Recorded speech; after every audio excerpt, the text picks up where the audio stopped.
Hola, buenos días. Bueno, como me presentaron, yo soy el ingeniero Zambreski. Tenemos un estudio que se dedica exclusivamente a hacer gerenciamiento y dirección de obra.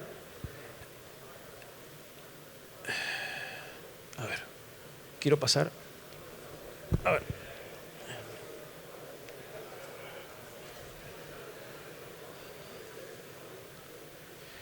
Es un estudio que, como dijeron, hace 30 años que está en plaza. Nosotros llevamos más o menos 2,5 millones de metros cuadrados construidos como gerenciadores y directores de obra. Es un equipo bastante numeroso, somos 30 personas en este momento, profesionales. Dentro de esos profesionales hay una persona que está dedicada exclusivamente a manejar temas de relaciones en obra, porque las relaciones en obra para conformar equipos de trabajo son complicadas. Esta persona se dedica exclusivamente a tratar con los directores de obra y con los jefes de obra para poder limar las asperezas y los temas que tengan que ver con las relaciones. De hecho, es una persona que está terminando de escribir un libro que se va a presentar este año que se llama Las personas detrás de las obras, porque más allá de toda la documentación, más allá de toda la implementación, finalmente son las personas las que terminan haciendo las obras. En este momento estamos con 300.000 metros cuadrados en ejecución de obra. Hemos hecho obras de todo tipo, obras de propiedad horizontal, como esta que está acá, que es Vista Botánico, que es una obra bastante grande, tiene 30.000 metros cuadrados, tiene 5 subsuelos, un supermercado y 32 pisos arriba. Fue una obra desafiante, ya después vamos a hablar de esta obra. Tenemos varias obras de propiedad horizontal, como esta que está acá, Lumière Puerto Madero, la de Greenhouse, que fue todo el corredor que habilitó la ciudad donde estaba la autopista. Estas 2 torres de Mirabilia, que fueron, también fueron las primeras torres que se hicieron grandes en el barrio de Belgrano, son torres de 42 pisos y un subsuelo. Después hicimos obras de centros de entretenimientos. Esta fue, creo, la obra más desafiante que hemos hecho en el estudio. Es una obra que actualmente se usa muchísimo para recitales. Fue una obra que nos presentó un desafío enorme porque no había experiencia de este tipo de obras en Argentina. Además, esta obra tuvo en algún momento pico 1.000 personas trabajando. Eso nos obligaba como equipo de gerenciamiento y dirección de obra a que, más allá de que había 5 personas, 5 profesionales trabajando, recorrer la obra a las 6 de la mañana antes que las 1.000 personas estuvieran trabajando, definir los trabajos que había que hacer y volver a las 5 de la tarde a ver cómo reordenábamos esto. También participamos como planificadores del Malva y del Fortabat. Hicimos supermercados, edificios institucionales como el Laboratorio Roche, el Banco Central de la República Argentina y estaciones de servicio. Las 2 estaciones de servicio nuevas que están en el trayecto Buenos Aires-La Plata, hicimos nosotros el gerenciamiento y dirección de obra. Hemos hecho oficinas en Buenos Aires, tuvimos el lujo de compartir con el arquitecto Viñoli este edificio en Montevideo, en Plaza Alemania. A Viñoli lo conocíamos de hace tiempo, pero el hecho de compartir una de sus últimas obras también fue muy, muy bueno. Y nuestra última obra emblemática, que se está terminando ahora, es el Paseo Gigena. Es un paseo que queda delante del hipódromo, es una construcción mixta. Acá estamos haciendo la dirección ejecutiva porque el gerenciamiento lo tiene otro estudio. Y tenemos varias obras donde por alguna decisión profesional o institucional compartimos dirección de obra y gerenciamiento con estudios, que en definitiva son competencia en otros casos, pero realmente ha sido muy rico, tanto con el estudio de Espósito como con el estudio de Iannuzzi Colombo, que estamos haciendo cosas mixtas y que somos competencia. Tenemos la misma visión de lo que significa un gerenciamiento de obra. Y en lo que va a seguir les voy a comentar, como si ustedes fueran quienes nos preguntan cómo se hace un gerenciamiento de obra y por qué un gerenciamiento de obra y una dirección de obra ejecutada de esta manera no es un costo hundido para la obra, sino que es un elemento de ahorrar dinero, de ahorrar tiempo, de ser previsibles. Entonces, ahí vamos con la segunda tanda de diapositivas. O sea, la idea esta es mostrarle cómo trabajamos nosotros. En ese trabajo tenemos montones de herramientas que hemos desarrollado para poder trabajar y poder ser previsibles. Cualquier desarrollador o cualquier persona que nos contrate nos va a pedir fundamentalmente que seamos previsibles y que tengamos un sistema. O sea, todos los que están acá, todos los que trabajan en construcción, hemos hecho obra, hemos desarrollado obra, pero la diferencia con este sistema de trabajo, primero que es un sistema y no es que lo inventamos cada día, lo perfeccionamos cada día, pero no es que lo inventamos cada día. Entonces, la idea es poder hacer una obra, un desarrollo de cualquier tipo de obra, en un plazo acotado, con una calidad acotada, definida desde el primer momento y con un control presupuestario, ¿no es cierto? O sea, la idea es que esta gestión sea eficaz y nos permita llegar hasta el final de la obra, pero los pasos intermedios nos permitan tomar decisiones de corrección. Como les decía de un principio, esto para nosotros son los dos elementos fundamentales que les tenemos que asegurar a un desarrollador o a un inversor. Es previsibilidad y que esto va a estar hecho bajo un sistema. Yo sé que es muy difícil hablar de previsibilidad en Argentina, ¿no es cierto? Pero si no tengo una pauta de cómo van a ser las cosas y cómo van a ser los tiempos, tanto el control presupuestario como la planificación de obra son elementos que me permiten trabajar sobre los desvíos. O sea, en ningún momento, desde que empezamos una obra hasta el final, nosotros le vamos a asegurar al desarrollador o al inversor que no va a haber desvíos. Justamente, trabajar sobre los desvíos es lo que nos garantiza que podamos llegar al final con un desvío mínimo. Entonces, otro de los temas que consideramos importantísimo es poder trabar una relación con el comitente donde queden claro cuáles son las responsabilidades y los roles. En definitiva, por ejemplo, en cuanto a los roles, es saber qué es lo que vamos a poder negociar nosotros, qué es lo que va a querer negociar sí o sí el comitente, cómo vamos a negociar juntos para que cuando haya una negociación comercial que tenga un involucramiento técnico, el comitente, o sea, el desarrollador o el inversor, se sienta respaldado por nosotros. También es importantísimo fijar desde un primer momento cuál es la calidad apuntada del emprendimiento. O sea, la calidad del emprendimiento que vamos a exigir de ese emprendimiento o que vamos a acordar de ese emprendimiento termina redundando en cuál es el costo y cuál es el tiempo. O sea, no es exactamente lo mismo construir bajo cualquier nivel de calidad. Y por último, tener que tener alineados con el desarrollador o con el inversor para que ambos tengamos en cuenta que estamos del mismo lado. Nosotros hemos dejado más de una obra por no poder llegar a este acuerdo. Hemos dejado obras de más de 20.000 metros cuadrados por no poder acordar con el comitente que los dos estamos del mismo lado y que si hay desvíos, son desvíos que tenemos que aceptar. Entonces, ¿cuáles son los pilares de este trabajo? Es una planificación detallada. Y ahora vamos a ver qué es para nosotros una planificación detallada. Es un monitoreo constante de esa misma planificación, ¿sí? Es una gestión de riesgos. Una gestión de riesgos significa verificar en cada momento por qué se producen los apartamentos y es poder tener un nivel de comunicación tanto con el comitente como con los contratistas que sea formal. Tal vez en algún caso les puede parecer exceso de formalidad, pero tanto las reuniones de coordinación, lo que se escribe en obra, las órdenes de servicio, para nosotros son un elemento de recuerdo y no de presión.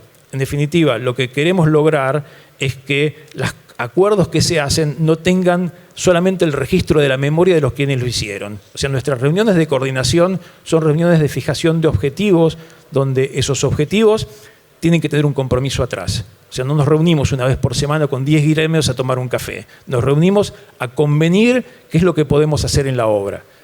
Entonces, planificar, monitorear, ejecutar y controlar. Eso es un mantra permanente de todos los días en la obra. Entonces, ¿cómo armamos este esquema? ¿Cuál es este sistema? Este sistema empieza por las licitaciones. Nosotros en las licitaciones insistimos que tiene que haber una formalidad donde el alcance del trabajo quede claro desde el primer momento. Ahora vamos a ver, nosotros tenemos por lo menos 5 tipos de pliegos que forman parte de esa licitación. O sea, no puede haber un control posterior si termino acordando con un contratista en una servilleta. Y lo digo despectivamente porque ocurre. nosotros tenemos que tener en claro, y hemos entrado a empresas desarrolladoras relativamente importantes donde nos hemos sorprendido de cómo se hicieron los alcances de los contratos. O sea, los alcances de los contratos no pueden quedar en una charla telefónica. Tienen que tener un pliego primero, tienen que tener claro cuáles son esos alcances, tienen que tener en claro cómo se van a pagar esa contraprestación. Después, los cronogramas que forman parte de la licitación forman parte de la obra. O sea, el cronograma, ahora vamos a ver algún ejemplo, tiene que tener considerado, si ese cronograma queremos cumplirlo, por lo menos 3 patas. ¿Cuáles son las 3 patas? Cronograma de proyecto, cronograma de contrataciones y cronograma de obra. O sea, los 3 cronogramas forman parte del cronograma de la obra, porque en definitiva las cosas que ocurren afuera de la obra, o sea, proyecto y licitaciones, forman parte de la obra también, ¿no es cierto? El presupuesto también, uno puede pensar, ¿cómo vamos a armar un presupuesto en un país tan cambiante? Bueno, vamos a ir con un presupuesto inicial. Vamos a ir con un presupuesto base, vamos a ver cómo ese presupuesto base se va modificando, vamos a elegir algún índice lo más parecido posible a la realidad que nos permita actualizar ese presupuesto y vamos a monitorear ese presupuesto y el avance de ese presupuesto con cada contrato. Y por último está el tema de los informes, ¿no es cierto? Análisis de riesgos y los informes. Estos informes tienen que ser escritos. Tiene que haber un informe mensual donde nosotros le reportemos al comitente qué es lo que está pasando en la obra, cuáles son los problemas que hay y cuáles son los problemas futuros. Es más, nosotros el informe lo hacemos en 2 modalidades. Una modalidad que llamamos cruda, ¿sí? Que es la modalidad que entregamos en un PDF para que no se pueda modificar, y una modalidad de informe que llamamos soft, que se manda en Word, porque muchas veces los desarrolladores, para comunicar a sus inversores, no quieren dar un informe crudo de los problemas que hay en la obra. Y es respetable. Por eso va uno en PDF y otro en Word. Esto es un esquema básico de lo que nosotros llamamos una licitación de cualquier tipo. O sea, cuando yo les hablaba de 5 pliegos, hay un pliego de base de licitación, un pliego de condiciones generales, donde se especifican cómo son los alcances de la obra, qué es lo que se pide, cuáles son las contraprestaciones, un pliego de especificaciones técnicas, que ese pliego en general lo terminan armando los asesores, sean de hormigón o sea de cualquier instalación, un pliego de ayuda de gremios, gran conflicto en obra, que el contratista presta ayuda de gremio a otro, pero en este pliego está especificado para cada contratista qué se supone que va a requerir de un contratista principal y qué es lo que tiene que poner él. ¿Sí? Un pliego de seguridad de higiene, donde contempla todas las necesidades de seguridad e higiene que se piden en este momento, que son muchas, para que no haya sorpresas. En esta licitación, en este ejemplo, entregamos las cuantías de acero. Ahora vamos a hablar con distintos tipos de contrato. Nosotros consideramos que en Argentina hacer contratos llave en mano es un error. No hay empresas que tengan todas los rubros dentro de su propia empresa, es maximizar un riesgo, tener un solo contratista del cual dependamos absolutamente. Nosotros somos bastante defensores de lo que se llama una obra contratada por contratos separados, donde puede haber un contratista principal que lleve las tareas de obra húmeda, sean hormigón y albañilería, y después cada una de las instalaciones que tenga un contratista independiente, con lo cual es todo un esfuerzo porque significa armar no menos de 40 licitaciones para cada una de las previsiones que vamos a tener, tanto de instalaciones como de compras. Y finalmente, ahí lo que figura a último punto es el master plan. Nosotros en las licitaciones ponemos el programa de obra que pretendemos que ese contratista cumpla. ¿Por qué? Porque dentro del pliego de bases, del pliego de condiciones generales, hay multas. Hay multas para incumplimiento de tareas. Consideramos que es fundamental que los incumplimientos no pueden ser gratuitos. Son multas que tienen que servir, y eso se lo tenemos que explicar desde el primer momento al comitente, multas que tienen que servir solamente como elemento de presión. O sea, no es un beneficio cobrar una multa, es un problema. Y esa multa tiene que ser devuelta si se recupera el tiempo, si fuera una multa sobre tiempo, ¿no es cierto? Nosotros hemos aplicado muchísimas multas con muchísimo éxito, porque hemos logrado muchas veces que reviertan la cantidad de recursos que se ponen, porque se dan cuenta que el costo de incumplimiento es alto. Este es un programa básico de planificación. Como yo les decía, en esta obra en particular, además hay una cuarta pata, que son las gestiones ante organismos oficiales, pero cada una de estos grupos de tareas, y esto no es más que un resumen, porque no voy a pretender que toda la planificación de una obra, que para que se den idea no lleva menos de 5.000 tareas, se resuma en esto. Entonces, la apertura de las tareas de proyecto hace que pueda comprometer desde el primer momento con el estudio de proyecto o con los estudios de proyecto cuáles son las fechas en las cuales necesito la documentación para que la obra se desarrolle en tiempo.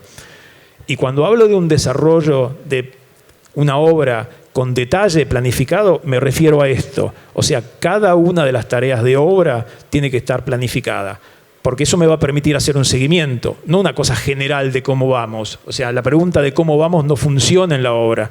Para nosotros, y ustedes se pueden fijar que acá hay varias fechas. Están las fechas de programación y las fechas de realización. Cuando yo les decía, planificar ¿para qué? Planificar para seguir y analizar desvíos, ¿no es cierto? Y también están las tareas de contratación. Cada una de las tareas de contratación tiene que tener su fecha prevista. Es más, esta tarea hasta la podemos abrir en licitación, análisis de oferta, firma de carta oferta. Nosotros en alguna decisión con algún comitente hemos decidido avanzar en esta apertura porque hay veces que la licitación nos lleva 20 días y la firma del contrato nos lleva 30, ¿no es cierto? Entonces, esas son cosas que hay que también compartir con los desarrolladores. Si se van a tomar 30 días de una discusión comercial, no es lo mismo que si la hacen en una semana. Tampoco pretendemos que se haga en un día. Esto es un presupuesto básico. Nosotros, como les decía, arrancamos con un presupuesto base repartido en una cantidad de rubros. Eso significa que estos rubros después se van a aperturar en función de cómo contrate. Pero cada vez que vea un rubro voy a tener una idea de cuál era mi previsión original. Es un primer acuerdo que tenemos que hacer con el desarrollador. El costo de esta obra va a ser este, ¿sí? Ahí ven dos columnas, un presupuesto base y un presupuesto actualizado. Y como les decía, vamos a convenir junto con el desarrollador o el comitente cuál va a ser nuestro índice de ajuste. La más fácil es tomar la cámara, pero después hay cosas que se compran en dólares, ¿no es cierto? Entonces, esto va a terminar en una planilla como esta. Esta planilla es una planilla de control presupuestario, donde ese pequeño presupuesto base de 30 rubros se termina abriendo en todas estas contrataciones, donde hay un presupuesto actualizado. Cada vez que hacemos un contrato, vemos el desvío de ese presupuesto, ¿sí? Y después vemos el saldo. Eso nos permite hacer como parte de nuestro informe con el comitente un cash flow trimestral, que es bastante apreciado por los comitentes. O sea, darle a un comitente aproximadamente cuánto pensamos que puede ser lo que va a gastar en los próximos 3 meses en el contexto que vivimos, consideramos que es un valor agregado importante. Nosotros también, como parte del trabajo que hacemos en obra, hacemos lo que llamamos administración de obra. Esto significa que cada uno de los certificados que aprobemos redundará en una factura, y esa factura creamos un sistema para que online el comitente pueda ver cuáles son los contratos que tiene vigentes, cuánto lleva pagado de cada contrato, cuáles son las economías y demasías que hubo y cuáles son lo que lleva pagado por mayores costos o por índices de ajuste. O sea, esta planilla surge de una planilla de detalle donde cada uno de los contratos tiene la apertura que tengo atrás mío. O sea, cada pago que se hace está registrado. Esto es parte de una información transparente. O sea, yo creo que en este momento nosotros tenemos 25 obras en desarrollo, que son los que suman los 300.000 metros cuadrados. Creo que más de la mitad de esas obras son cuarta o quinta obra de un mismo desarrollador. Nosotros siempre decimos que no somos infalibles, pero que el promedio nos da bastante bien. Entonces, el promedio nos da bien porque somos transparentes, ¿no es cierto?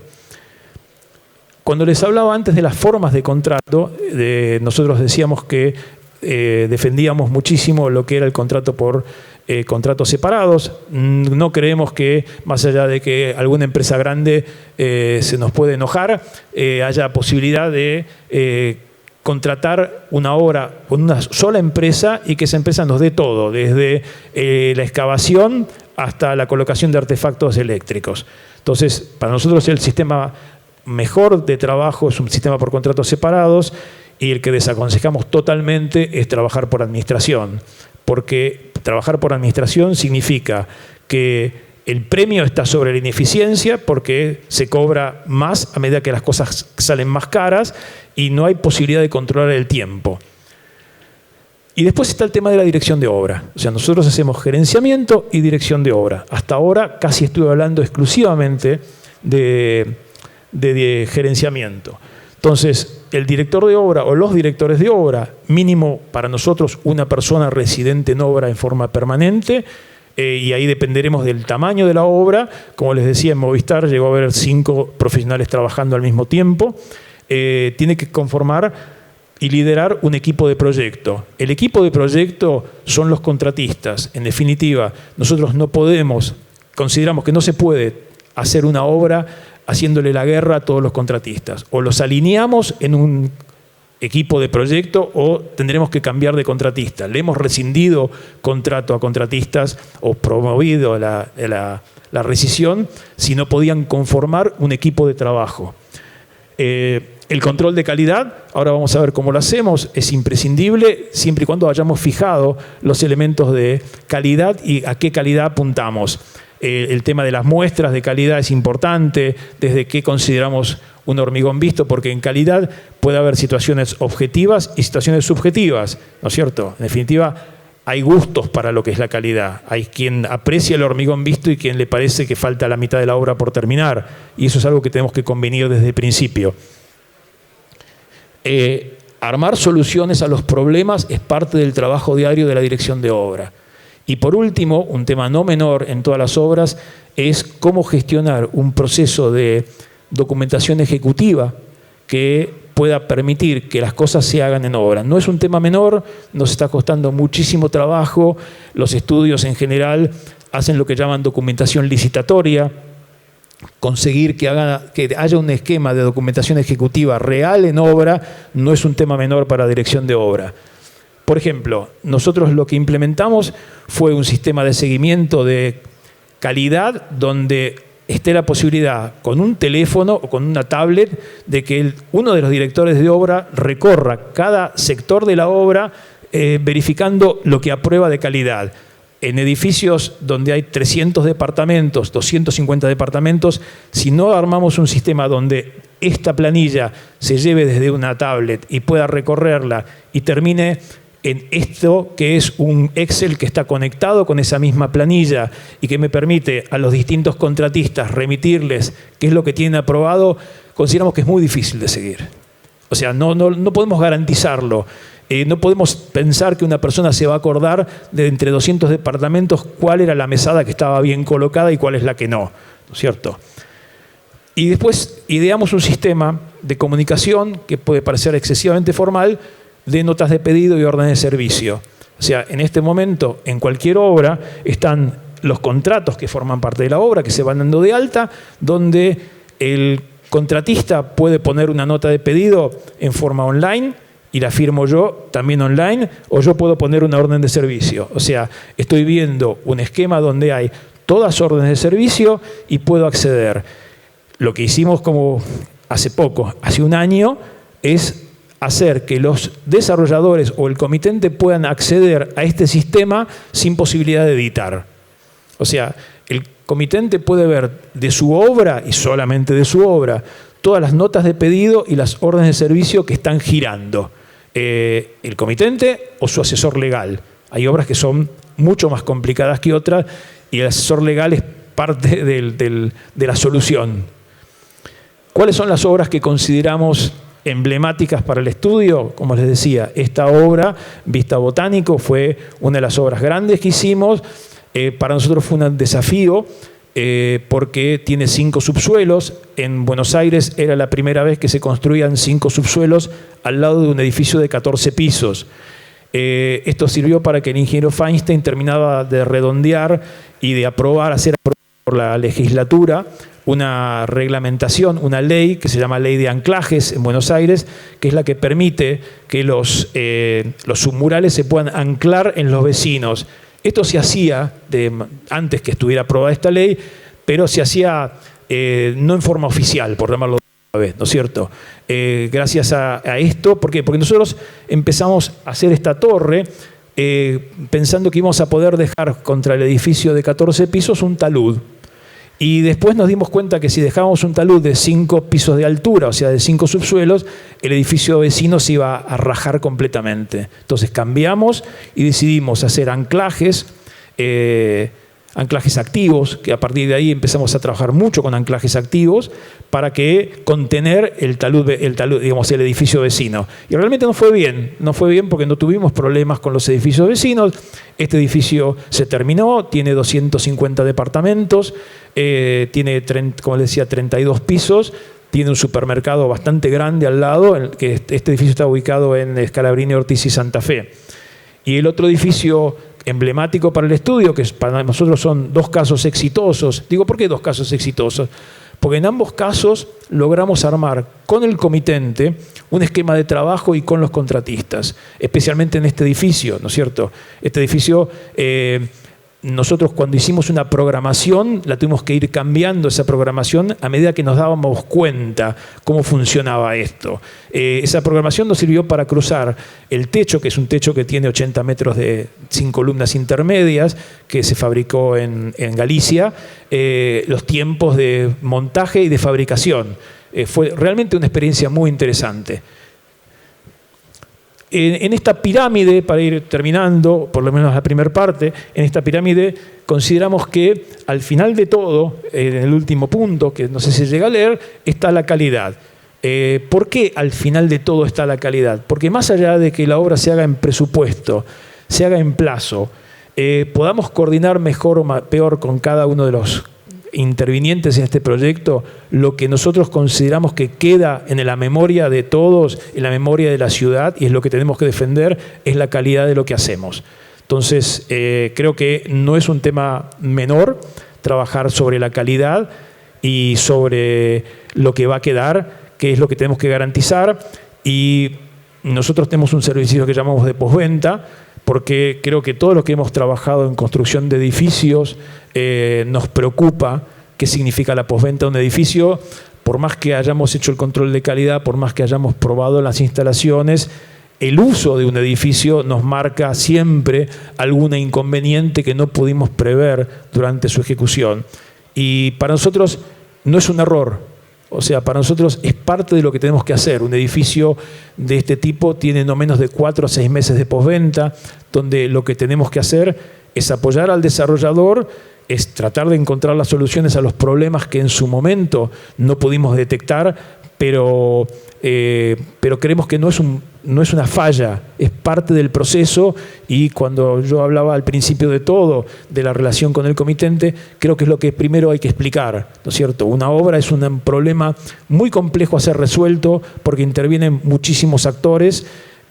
Podemos hacer todos los controles que querramos, algún control nos va a demostrar que el control que hicimos o fue insuficiente o no tenía las condiciones de borde, y cuando hablo de condiciones de borde no puedo de olvidarme de lo que significan las impermeabilizaciones o las entradas de agua. O sea, por más que hagamos muchas pruebas hidráulicas, es posible que alguna tormenta nos termine dando alguna falla que no pudimos detectar. Para nosotros es parte del proceso. O sea, el hecho de que 4 o 5 años después concurramos a una obra con el comitente a encontrar una nueva solución de un problema que no vimos, para nosotros tiene que estar aclarado desde el primer día. Esto es así. Construir un edificio es hacer una prueba en el largo tiempo.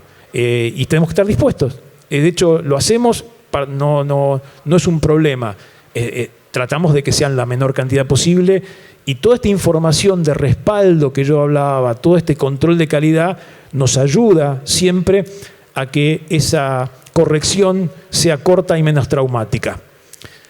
Bien, otra vez la idea es poder armar un sistema de trabajo que me permita prever qué es lo que va a pasar en la obra, que me permita tomar decisiones a medida que la obra transcurra, que esas decisiones sean con un acuerdo. O sea, la obra, cuando yo decía la principal función de la dirección de obra es acordar los trabajos que se van a hacer, incluirlas dentro de un cronograma y controlar de alguna medida ahí ya va por el gerenciador, a los proyectistas para que ellos también forman parte del control presupuestario.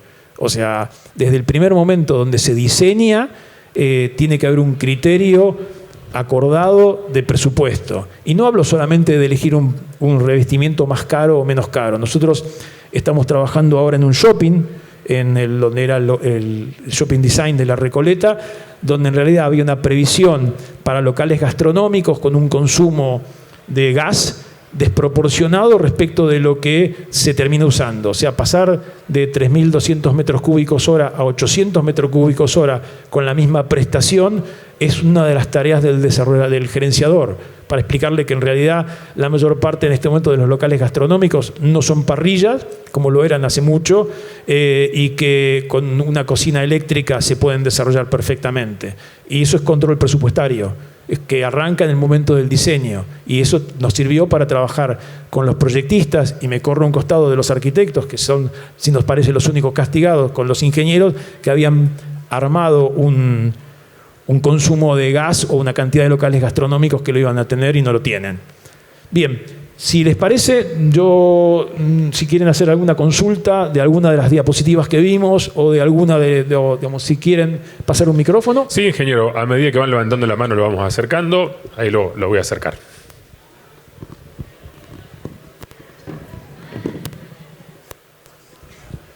¿Cuál fue la duración del edificio de 32 pisos con los 5 subsuelos? 4 años. 4 años. Desde que empezamos a excavar hasta que empezamos a entregar departamentos.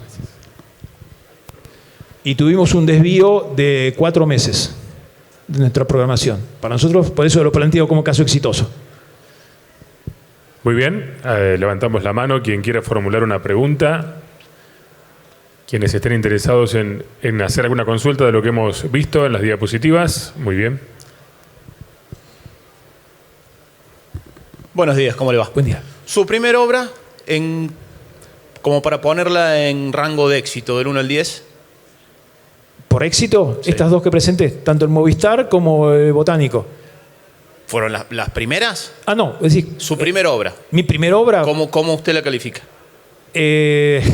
Mi primera obra es Paseo Gascón, son 2 torres en la calle Gascón de 24 pisos. Ahí probamos por primera vez un sistema que se llamaba Aldrillo, y le pondría un 6. Le pondría un 6. El sistema Aldrillo no funcionó, las torres eran muy flexibles, aparecían fisuras por todos lados, tuvimos la asesoría de la gente que proveía el ladrillo para encontrar soluciones, pero fue muy traumático porque las fisuras aparecían... con cambios de temperatura. En Buenos Aires es muy común que haya cambios de temperatura violentos, o sea que de pronto hay 5 grados y a los 2 días hay 25. Y cada vez que pasaba eso, nos fisuraban todos los dinteles. Pero bueno, buscamos la solución. Y con un 6 estamos. Gracias. Aprobado. Muy bien, muchas gracias. A ver si tenemos alguna consulta más. Nos indican. Hacia atrás. Hacia atrás, ahí la acercamos.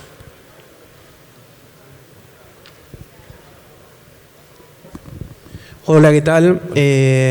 Bueno, un agradecimiento. Yo vine de Neuquén a participar de este evento y bueno, agradecido por el nivel y las exposiciones que estamos teniendo. Vos hablaste, te referiste acerca de niveles de calidad, de convenir esos niveles de calidad antes de que se cierre, digamos, el proyecto.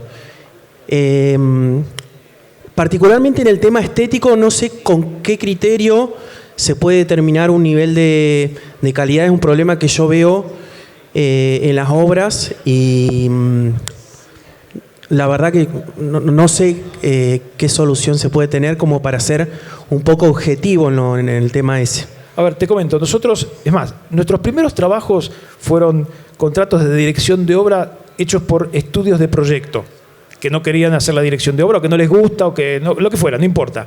Eso hizo que nosotros desde el primer momento respetáramos a rajatabla el proyecto.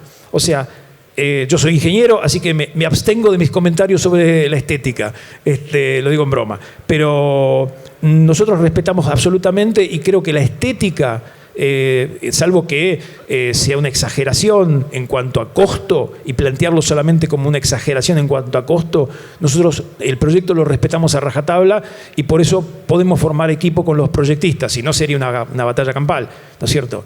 Pero sobre la parte estética creo que salvo, como te decía, que tengan una implicancia en cuanto a sus egresos o en cuanto a, o sea, te digo un ejemplo, o sea, no es lo mismo comprar una grifería Hansgrohe que comprar una grifería FB, ¿no es cierto? Ahora, si la prestación está dada por una imagen de griferías alemanas, nosotros no vamos a opinar. Lo que pasa es que tenemos que decirle al comitente en dónde se está metiendo para gastar la diferencia. No sé si está clara la respuesta. No, está bien. Ahí lo entiendo en el asunto de la elección de los materiales, pero también me refiero a la parte de la mano de obra en la aplicación de los diferentes materiales, ya sea pintura, Durlock, hasta en la parte eléctrica. No, bueno, pero a ver, en cuanto es la calidad de ejecución, para mí es blanco-negro, 0-100. No hay chance de que una pintura esté mal hecha y yo diga, bueno, está bien, la hacemos pasar. O que la cañería... O sea, por ejemplo, nosotros en este momento en algunos emprendimientos no estamos colocando cables a Fumex. ¿Sí? Eso es una decisión técnica, no estética. Los cables a Fumex, no a Fumex, son certificados. Los cables a Fumex valen un 60% más o menos. Bueno, es una decisión a tomar y tiene implicancia económica. ¿Está bien? Bien.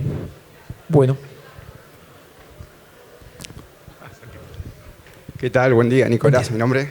Hola. Sí, por el complejo botánico que estabas comentando, que tiene 5 subsuelos, ¿verdad? Sí. Bueno, entiendo que en Buenos Aires tienen un problema con el nivel freático que es bastante alto. Entonces, ¿qué solución pudieron brindar y cómo lo enfrentaron? Mira, nosotros en aquel momento, nosotros ahora estamos usando un aditivo en el hormigón que es más que un incorporador de aire y que nos permite cierta estanqueidad respecto de la presión freática. Nosotros acá, en esta obra de botánico, casualmente, tenemos el nivel freático a -3 y vamos a -18. O sea que la presión freática es muy importante. Probamos distintos sistemas de impermeabilización. En otra obra en Buenavista, en Acceso Norte, que el agua la tenemos a -0,50 y vamos a -8. Probamos ya con el incorporador de un producto al hormigón que se llama Penetron, que hay más de uno, y después hacer una impermeabilización convencional con cristalizadores. Y nos dio bastante buen resultado. Bueno, gracias. De nada.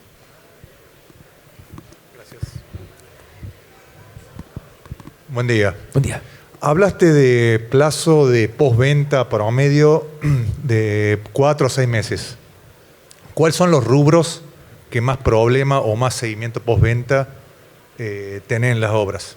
Sí, claramente las impermeabilizaciones, las filtraciones por ventanas y en mucho menor grado, porque la prueba es mucho más exigente, alguna cañería que termina fallando alguna soldadura, digamos, pero las cañerías se prueban a 1,5 veces la presión de trabajo o 2. Entonces, la verdad que es algo que después en el tiempo falla algún sellado. Fundamentalmente son las entradas de agua por carpintería, las impermeabilizaciones. Es uno de los 2 rubros más molestos que tenemos. Después a la aparición de alguna fisura por movimiento de algún edificio, pero la verdad que los edificios se mueven y más cuando tienen esta altura, así que no serían, como decía, no serían una falla. Yo digo, una falla en la impermeabilización puede ser, una falla en una cañería que pierda, no debería haber muchas y no las hay porque la prueba es bastante exigente. Muy bien. Gracias. Muy bien, muchas gracias. Ahí lo acercamos.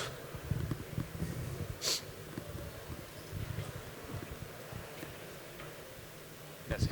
Buen día. Buen día. ¿Cuáles son los principales desafíos que ustedes han enfrentado respecto a los temas socioambientales de tipo de consumo de energía, de agua, de tipo de certificaciones, LEED, etcétera? O sea, ¿cuáles han sido los desafíos de los que contratan sus servicios y cómo ustedes lo han aplicado? Nosotros, bajo el norma LEED, hicimos 2 edificios de oficina. En realidad, la normativa LEED, si la vamos a tratar de implementar, la requerimos desde el principio del proyecto de la obra. Hay estudios que hacen asesoría LEED en forma permanente. O sea, para mí, el LEED no puede ser algo que venga a hacer commissioning al final de la obra y te digan, bueno, aprobaste, no aprobaste, sino que, como decís vos, parte del proceso de construcción, parte del proceso de cómo se tratan los materiales de desecho, tienen que formar parte de uno de los pliegos. Nosotros en las obras que hacemos LEED, hay un pliego de LEED que forma parte de las condiciones de presupuestación.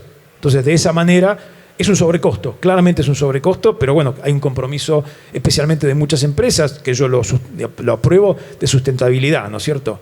Pero consideramos que tiene que haber un pliego LEED que forma parte de las cotizaciones, por ejemplo, no sé, hasta me acuerdo porque en esas oficinas los sensores que hay, los tipos de sensores, inclusive los tipos de revestimientos que se usan en locales externos, tienen que estar antes, no después.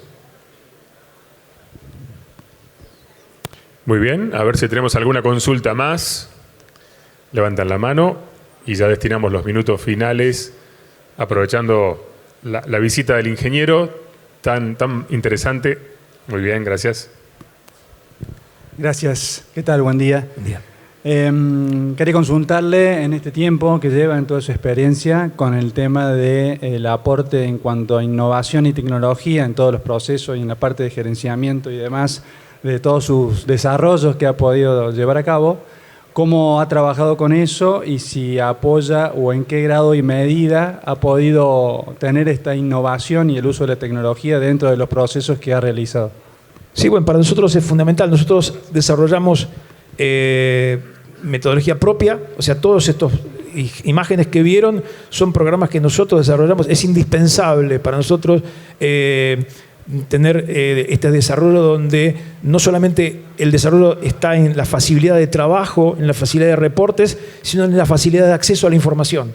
O sea, yo en este momento soy el único titular de un estudio que tiene 25 obras, no las puedo recorrer todas las semanas, pero sí puedo acceder remoto a lo que está pasando y puedo hacer las preguntas que sirvan. No, porque la idea mía no es controlar. El estudio está armado con un esquema de supervisores, que son los que están no menos de 3 veces por semana en las obras, y lo que llamamos directores de obra residentes, y por encima estoy yo. Ahora, si no tuviera algo de desarrollo tecnológico, sería imposible que supiera qué es lo que está pasando, y no hablo solamente de una camarita para ver lo que hay. Y ya que me sirve tu pregunta, lo que en los últimos 6 meses estamos explotando mucho es lo del chat GPT. La verdad que es una maravilla. Les recomiendo a todos que traten de entrar y usarlo porque tanto para el análisis de cualquier escrito, para hacer cualquier informe, es una tecnología que no deja de sorprender. Nosotros hicimos varios cursos para la gente del estudio con inteligencia artificial y realmente es una herramienta que todavía yo por lo menos no pude medir el grado de potencia que tiene, porque es enorme, es enorme. Bien. Muy bien, tenemos posibilidades de hacer 2 preguntas más, así que quienes dispongan levantan la mano y efectuamos ya las últimas consultas en el cierre de esta segunda charla que tenemos en el día de hoy. Bueno, si no tenemos más, entonces le agradecemos y le brindamos un fuerte aplauso. Muchas gracias.